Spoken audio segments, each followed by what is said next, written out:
Hola, hola chiquillos, chiquillas. Esta es la cápsula de la guía 17, función cuadrática de potencia. Bueno, aquí aparecen para empezar algunas propiedades de potencia que ojalá las revisen para que las tengan frescas, ¿cierto? Bueno, empecemos de lleno con la materia. Primero vamos a ver lo que es la función potencia, ¿ok? Donde básicamente tenemos una variable, una incógnita, casi siempre usamos la x, ¿cierto? Y esta está elevada a algún número entero. Por ejemplo, x cuadrado, 24, x a la 24, z elevado a 3, ¿cierto? Donde tenemos exponentes pares e impares. Y cuando tenemos exponentes que son positivos, es útil fijarse si es par o impar, ya que cambia la forma de la gráfica de manera importante. Por ejemplo, acá tenemos dos gráficas diferentes, una con un exponente positivo par y otra impar. Aquí falta poner, y aquí voy a poner x elevado a par, ¿ok? Se entiende yo creo. ¿Bien? Entonces, y veamos por qué son diferentes. O sea, primero, supongamos que tenemos aquí al cuadrado. Vamos a usar el 2 que es par, pero supongamos que se cumple para todos los pares positivos, ¿ya? Entonces, tenemos dos casos de para x, que x puede ser mayor que cero, y en ese caso x cuadrado, nosotros sabemos que también es mayor que cero, y si x es menor que cero, o sea, que es negativo, x cuadrado igualmente es mayor que cero, ya que independiente si que es positivo o negativo, x cuadrado va a ser mayor que cero, ¿cierto? Y tenemos el caso donde x es igual a cero, donde x cuadrado sería cero, entonces toca en el origen, ¿ya? Entonces tenemos que en el eje de las ordenadas usamos la parte positiva con el cero. Por otra parte, con el exponente impar, nuevamente podemos tomar el 3 como ejemplo, ¿cierto? Los mismos casos, x puede ser mayor que cero, que en ese caso x al cubo va a ser también mayor que cero, ¿no? Y x menor que cero, y aquí cambia un poco la cosa, ya que x cuadrado va a ser menor que cero. Por ejemplo, menos 3 elevado a 3. Esto es igual a menos 27, ¿sí? Entonces aquí ya empezamos a ocupar el eje de las ordenadas por completo, la parte positiva, la parte negativa y nuevamente el origen, 0,0. ¿Ya? Entonces la definición más formal es decir que una función potencia se escribe, una función potencia, perdón, se escribe como f de x igual a por x elevado a n, donde a y n son constantes, ¿ya? Entonces veamos algunas propiedades que podemos encontrar cuando el exponente es par y, o impar, ¿ya? Primero, cuando es par, tenemos que el dominio de la función son los reales. El codominio de la función son los reales también. El recorrido de la función son los reales positivos y el cero. Como vimos en la primera gráfica, que partimos el eje de la ordenada desde el cero y vamos para los positivos. ¿Ya? Ojo con confundirse entre el codominio y el recorrido. El codominio es el conjunto más grande donde podrían estar todos los valores, ¿cierto? O sea, todos los valores de llegada a la función, mientras que el recorrido son los valores a los que llega la función. Bueno, la función tiene un cero cuando x es igual a cero. O sea, siempre pasa por el origen, ¿ya? Recordar que un cero es donde la función corta al eje x. La función también es sobreyectiva, ¿ya? Si es que definimos el recorrido como los reales positivos y el cero. No es inyectiva y por lo tanto no puede ser biyectiva. Veamos esto rápidamente acá. Igual poner el video sobre eso, por si no se acuerdan, sobre sobreyectiva y biyectiva. Esto es muy rápido. Tenemos un conjunto partida A, conjunto llegada B. Entonces, para que una función sea sobreyectiva, todos los puntos del conjunto de llegada B tienen que tener una o más preimágenes. Es decir, aquí tengo una preimagen, ¿cierto? Aquí tengo otra preimagen. Todos tienen que tener mínimo uno. Todos, si se fijan, todos tienen uno y el primero tiene dos. Entonces, eso es sobreyectividad. Y epiyectiva, recordar que es a lo más uno, ¿ya? Es decir, en este caso, se tiene uno, uno, uno, uno, y este acá está solito, así que, cabeza triste, pero no sirve, así que es biyectivo, ¿ya? Entonces, bueno, y dependiendo, ¿cierto?, del intervalo, tenemos que puede ser creciente o decreciente, ¿claro? Por ejemplo, acá va decreciendo y acá va creciendo, ¿ya? Entonces, lo interesante en esta parte es fijarse qué pasa cuando comparamos dos funciones con exponentes diferentes. Tenemos, el exponente, tenemos x elevado a 4, ¿cierto? Y x elevado a 2. Ojo que entonces x elevado a 4 tiene exponente mayor que x elevado a 2, ¿ya? Entonces fijémonos que aquí ese punto es 1, ¿ya? Y aquí está el cero. Entre cero y uno, en la curva roja, o sea, x elevado a 4 está por debajo de la curva verde, o sea, x cuadrado. Es decir, que x elevado a 4 es menor que x cuadrado. Pero luego del uno, x elevado a 4 pasa a ser mayor que x cuadrado, ¿ya? Y lo mismo pasa acá, este es el menos uno. Entonces, entre cero y menos uno, x elevado a 4 es menor que y cuadrado, y entre menos uno a menos infinito es mayor que x cuadrado, ¿ya? Entonces fijémonos que mientras más grande sea el exponente, o sea, si el exponente es más grande, entre 0 y 1 va a estar más abajo y después de 1 va a estar más arriba. Ustedes se pueden dar valores para entender eso mejor. ¿De acuerdo? Dense valores en esos intervalos, en estos cuatro intervalos, y van a entender un poco mejor esto. Bueno, la función potencia cuando el exponente es impar. Entonces ya vimos el par, veamos ahora el impar. El dominio nuevamente son los reales, el codominio también son los reales, y el recorrido ahora son los reales, ¿ya? Porque ahora usamos todo el eje de las ordenadas. Bueno, la función nuevamente siempre pasa por el origen, o sea que tiene un 0 cuando x igual 0. Es sobreyectiva, es inyectiva, por lo tanto, ese no está de más, por lo tanto es biyectiva, ¿ya? Nuevamente acá ustedes pueden darse valores para ver qué pasa cuando van cambiando el exponente, ¿ya? Lo aumentan o lo disminuyen. Bueno, eh, entonces revisen eso y esto es muy análogo al anterior, ¿ok? Es casi idéntico. Un caso importante acá es ver el de f de x igual a 1 partido en x, o sea, x elevado a menos 1. Ahí entramos con números negativos, ¿cierto? En potencia. Estaba antes viendo solo positivos. Entonces, fíjense que aquí lo complejo está en darse cuenta que tenemos que restringir el dominio, ¿ya? Porque ¿qué pasa si x vale 0? Tenemos eso. Pero esto nosotros sabemos que es indeterminado, ¿cierto? Por lo que, ¿qué hacemos? Restringimos el dominio diciendo que el dominio de f es solo reales excepto el 0, ¿ya? El cominio siguen siendo los reales, el recorrido ahora son los reales sin el 0. Aquí faltó poner eso, sin el 0. Ya. La función no tiene ceros, es decir, no corta el eje x. La función no es sobreyectiva, pero sí es inyectiva. Y por lo tanto, como no es sobreyectiva, entonces tampoco es biyectiva, ¿ya? Aquí está la función. Nuevamente les sugiero darse valores y revisar qué pasa cuando x es grande, cuando x es pequeño, ¿cierto? Cuando es muy negativo y cosas así. Bueno, y en Google ustedes pueden graficar las funciones. Entonces ponen plot y la función que quieren graficar. También pueden usar páginas de internet o programas como GeoGebra, cosas así, ¿ya? Bueno, por otro lado, pasando a la función cuadrática, ustedes ya conocen la ecuación cuadrática, que es la de la forma ax cuadrado más bx más c igual 0. Entonces la función cuadrática, ¿qué hacemos? Sacamos este 0 acá y lo reemplazamos por un f de x, ¿ya? Es eso, así se transforma en función cuadrática. Recordar que a, b, c son coeficientes reales, ¿ya? Entonces, ¿qué propiedades podemos mencionar acá? Que el dominio son los reales, es decir, que no está restringido el dominio, que el cominio también son los reales y que el recorrido de f depende de la concavidad que tenga la función. ¿A qué se refiere con esto? Es si es feliz o si es triste la función, ¿ya? Entonces, si la función es feliz, perdón, si la función se le llama cóncava, si es que es una cara triste, o sea, esta acá es cara triste, porque aquí tengo los ojos, ¿ya? Y se le dice convexa si es que es cara feliz, que sería hasta acá. Me quedaron feos los ojos, lo siento. Bueno, la función puede tener ceros como puede no tenerlos, ¿ok? En este caso, yo hice ambas con dos ceros, pero puede no tenerlos. Más abajo van a ver un poquito mejor este. La función no es sobreyectiva, a menos que, fíjense acá abajo la nota. Esta función puede ser sobreyectiva si es que nos redefine el codominio, ¿ok? Es decir, vamos a hacer algo rápido con esto. Imaginemos, tenemos este gráfico así. Aquí llamamos el punto este A. Y yo voy a decir que el codominio lo va a definir como que va desde el menos infinito hasta A, ¿ya? Que sería, entonces esto es el codominio, así. Y si definimos así el codominio, sí sería sobreyectiva. ¿Por qué? Porque todos los valores del codominio tendrían una o más preimágenes. Es decir, este, por ejemplo, tiene uno acá y uno acá. Este tiene uno acá, uno acá. ¿Sí? Entonces todos tienen, por lo que pasaría a ser sobreyectivo. Ya, pero como no es inyectiva, entonces la función no sería biyectiva. ¿Ya? Bueno, eh, hay elementos acá que son importantes saber para analizar bien la función cuadrática, que son el eje de simetría, la concavidad, el vértice y las intersecciones con los ejes, que es lo que van a ver a continuación. Al graficar la función cuadrática se obtiene como curva una parábola. Corresponde a la que está acá. Y la parábola cumple la propiedad de ser simétrica.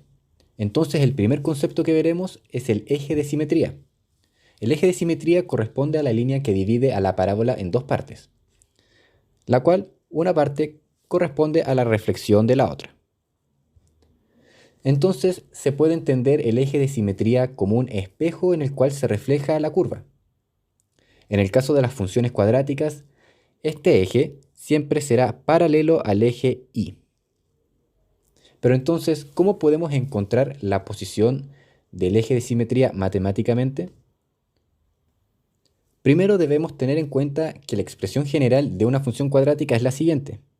La podemos escribir como un f de x igual a por x cuadrado más b por x más c, donde a, b y c son coeficientes reales. Luego, como sabemos que el eje de simetría es paralelo al eje Y, este va a estar determinado por su posición en el eje X, que sería la posición de acá. Entonces, el eje de simetría estará ubicado en X igual a menos b partido en 2a. El segundo concepto es la concavidad, la cual gráficamente corresponde a diferenciar si la parábola apunta hacia arriba o hacia abajo.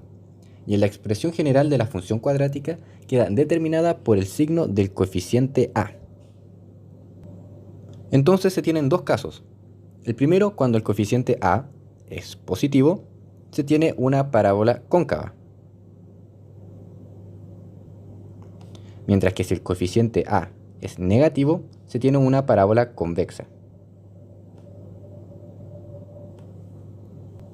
Por lo tanto, una parábola cóncava, sus brazos se orientan hacia arriba, como el caso de la izquierda, mientras que una parábola convexa, sus brazos se orientan hacia abajo, como el caso de la derecha.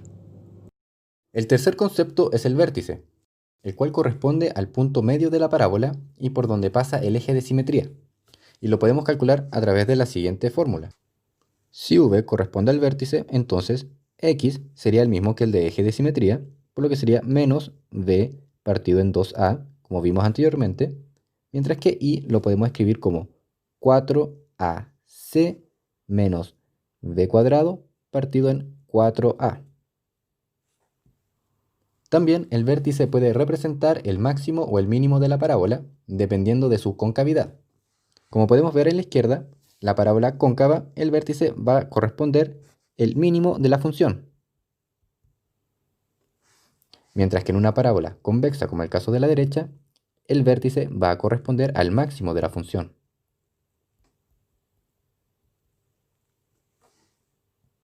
El cuarto concepto es la intersección con el eje Y. La parábola de una función cuadrática siempre intersecta el eje Y en el punto 0,c, que es el de acá.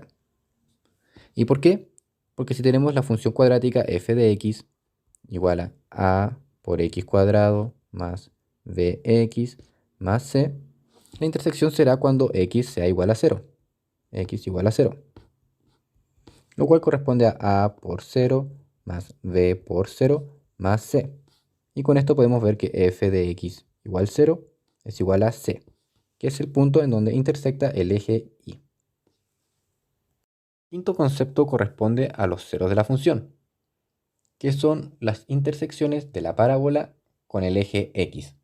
Además, podemos verlo de manera tal que estos puntos corresponden a las soluciones de la ecuación cuadrática asociada, es decir, los valores de x tal que y es igual a 0. ¿Cómo vemos esto? Si tenemos una función cuadrática tal que f de x es igual a x cuadrado más bx más c, la ecuación cuadrática asociada corresponde a cuando y es igual a 0. Es decir, f de x igual a 0 igual a x cuadrado más bx más c. Entonces podemos calcular estas soluciones con las mismas herramientas que usamos para encontrar soluciones en una ecuación cuadrática. Recordemos ahora qué tipo de soluciones podemos tener según el discriminante. Recordemos que el discriminante está dado por el triángulo igual a b cuadrado menos 4ac. Luego tenemos tres casos. El primero, cuando el discriminante es igual a 0. Entonces, las soluciones son iguales y reales. El segundo caso, cuando el discriminante es mayor que 0. En este caso, las soluciones son diferentes y reales. Y el último caso es cuando el discriminante es menor que 0. Entonces las soluciones son imaginarias.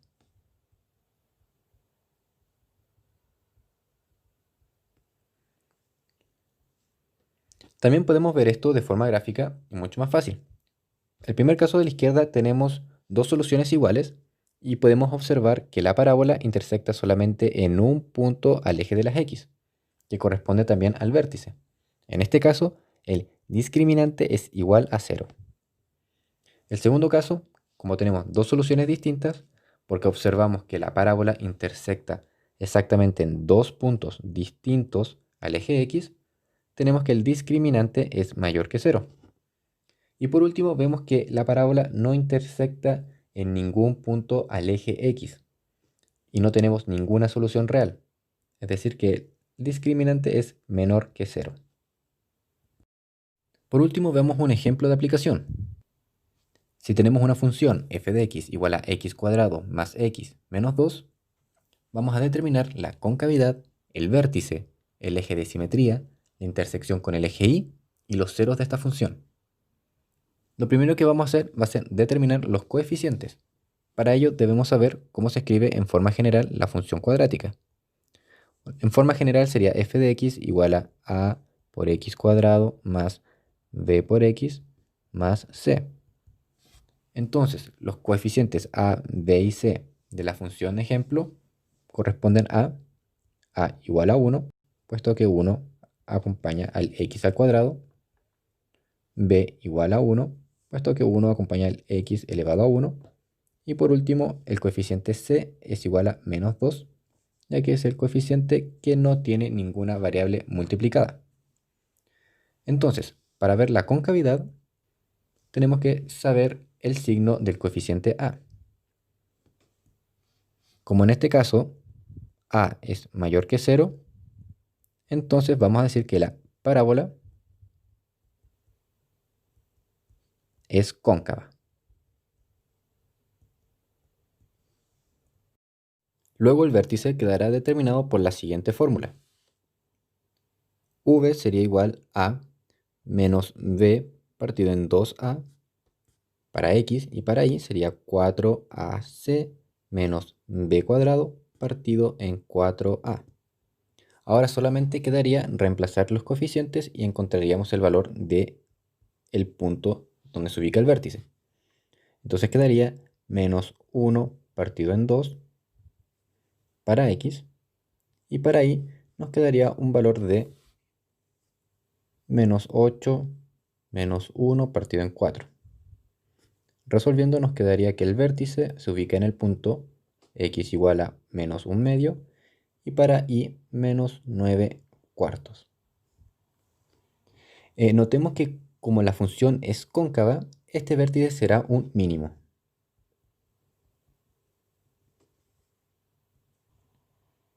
Luego, para determinar el eje de simetría, recordemos que el eje de simetría es la línea o la recta por la cual pasa por el vértice. Entonces, el eje de simetría sería igual a un x menos b partido en 2a, el cual coincide con el x del vértice. Entonces, el eje de simetría se ubica en x igual a menos 1 medio. La intersección con el eje y estará determinado cuando x es igual a 0. Es decir, si tenemos la función f de x igual a x cuadrado más x menos 2, entonces la intersección la podemos encontrar cuando f de x con x igual a 0. Esto sería igual a 0 al cuadrado más 0 menos 2, lo cual sería menos 2, que es lo mismo que el coeficiente c. Por último, los ceros de la función los obtenemos a través de la ecuación asociada. En este caso, la ecuación asociada corresponde a x cuadrado más x menos 2 igual a 0. Viendo la forma que tiene y recordando lo que sabemos de ecuaciones cuadráticas, podemos resolverla a través de factorización o usando directamente la fórmula. Veamos la primera, por factorización.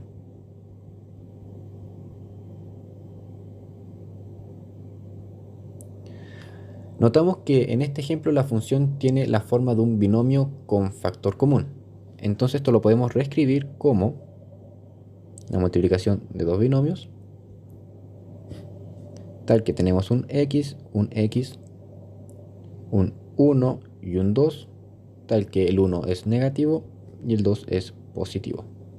De esta forma podemos encontrar las soluciones cuando esto se hace 0, uno de los paréntesis. Puede que este X, X1 puede ser igual a 1, o también puede que este X sea igual a menos 2. Tomando cualquiera de estos dos valores, se va a cumplir la condición de que sea igual a 0. Bueno, ya encontramos las soluciones de esta ecuación según la factorización, que sería x1 igual a 1 y x2 igual a menos 2. Ahora veamos cómo se resuelve según la fórmula. Para resolverlo según la fórmula hay que reemplazar los coeficientes que encontramos en un comienzo en las siguientes expresiones. Es decir, la solución x1 va a ser igual a menos b más raíz cuadrada de b cuadrado menos 4ac, todo esto partido en 2a. Mientras que la solución 2 es menos b menos raíz cuadrada de b cuadrado menos 4ac partido en 2a. Si nos fijamos, la única diferencia entre ambas es el signo que tenemos acá. Luego, reemplazando los coeficientes que encontramos en un comienzo, vamos a tener que x1 va a ser igual a 1 y x2 por su parte va a ser igual a menos 2, que son las mismas respuestas que habíamos encontrado según la factorización. Eso fue todo en esta cápsula, espero que haya quedado claro y nos vemos la próxima. Chau, chau.